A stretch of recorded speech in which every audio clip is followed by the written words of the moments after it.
first major battle in which the Canadian Division has participated in during the war has reportedly suffered great tragedies on the side of Britain and France. We have just received confirmation that the Second Battle of Ypres has finally ended, and as a victory for the Allied troops. The battle has raged on for 4 months over the Belgian town of Ypres, due to its strategic location, which gave access to railroads and ports, and came as the war's first victory, whilst ending the stalemate. However, the war's first victory came with a price. A surprise chemical attack from the German Empire was a major contributor to the 69,000 Allied soldiers left dead after the battle.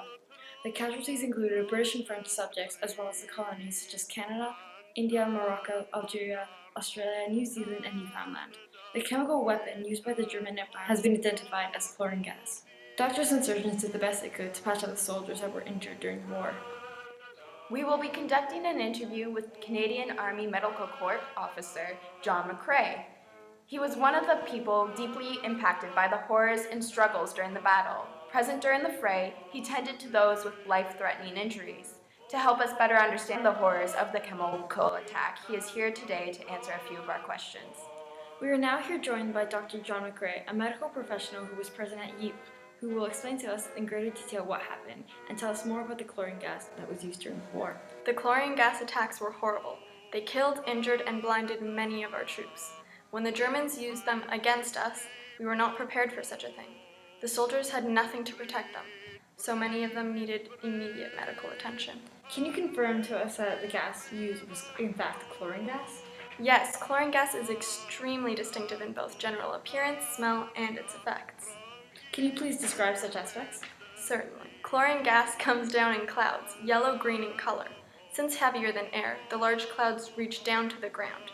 More than anything, it's characterized by an irritating pungent odor of bleach, which was a definite warning sign for the soldiers at the front lines.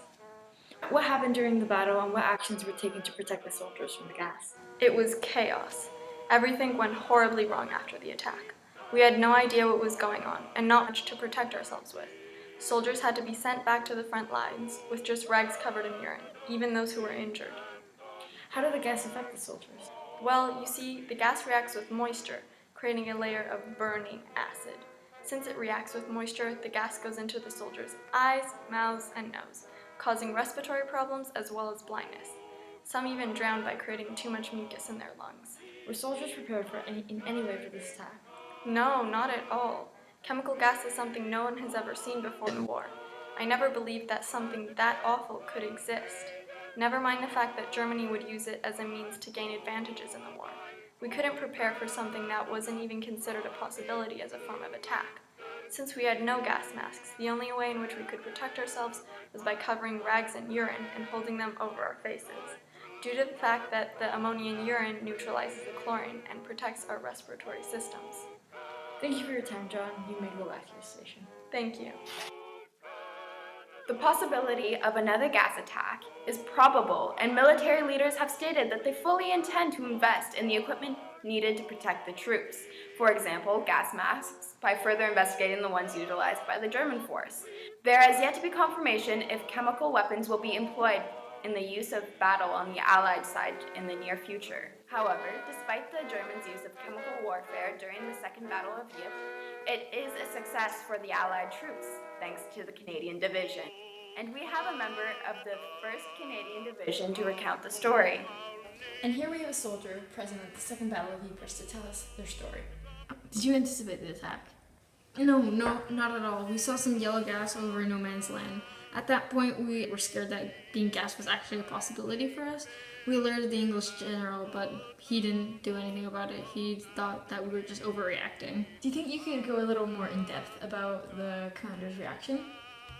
He dismissed all our fears. He told us that maybe this is how we did things as colonies, but as civilized nations, this was not something that they were capable of. Civilized nations do not use poison gas. So there were no arrangements were made in order to protect the soldiers, as the possibility of a gas attack was completely dismissed and shut down. Since no action was taken, can you describe what the battle was like? The attack came roughly at 5 in the afternoon and mainly hit the French and Algerian troops, who were at our left. We could see the gas starting to affect them as they fell. Many of them panicked, which we don't blame them for, and they ran, leaving a 6-kilometer gap in the front lines, We had no defense against the gas. We had no experience with it, so we had not seen anything like it. We had to just kind of improvise and come up with whatever we could to hold the line. Are you saying that it was the Canadians that held out the front line? Correct. This battle signified to the others that the Canadian was a loyal and strong colony to have in the events of the war, and with how well we held up the front lines independently.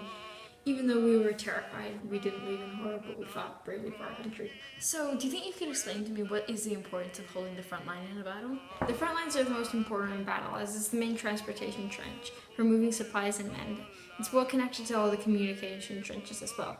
Additionally, the enemy's raids at the front line are in order to overwhelm and gain more territory. Therefore, it is the soldiers' job to defend their country and all the territory behind them in order to keep enemy troops from advancing.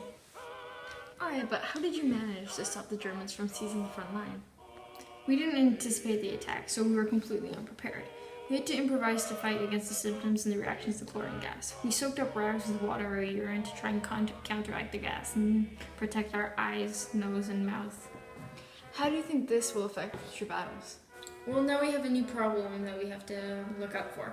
Throughout the battle, we've seen insane technological advances that have been made in weaponry and warfare. We have seen the true extent of how powerful and dangerous the enemy is and the consequences of being unprepared. Ypres has raised the bars in terms of technology and warfare. We just have to try and anticipate the enemy's moves. Thanks for your time. Thank you for having me. Before this particular battle, the war had been a stalemate. No one really knew who was winning, and it was rather a constant wearing down of the enemy.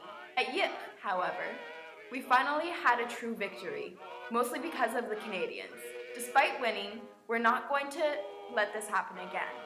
The Second Battle of Ypres has informed everyone that the opposing side is willing to compromise unspoken humanitarian rules of war, such as chemical warfare. We are obligated to prepare defenses for anything and everything imaginable by advancing our offense and producing more goods and materials in our local factories in order to get advantage in the war. Since the battle, both Britain and France have begun the development of their own chemical weapons in retaliation, as well as gas masks to protect our soldiers. Our very own Canadians snagged a mask from the Germans on La Petite Douve trench raid, one of our many trench raids that we have become so famous for.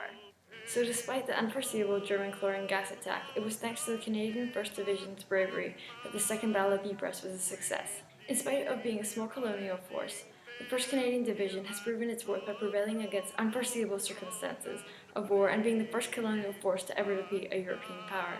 However, the price of the battle was high. In order to hold the front line until reinforcements could be brought in was a great cost to the Canadians. In the 48 hours of the battle, 6,035 Canadians fell into combat, leaving Canada with only 2/3 of its soldiers, a massive casualty. Despite the bloodshed and loss, we continue to endure and persevere through the vicious battle unlike any other seen before in the war.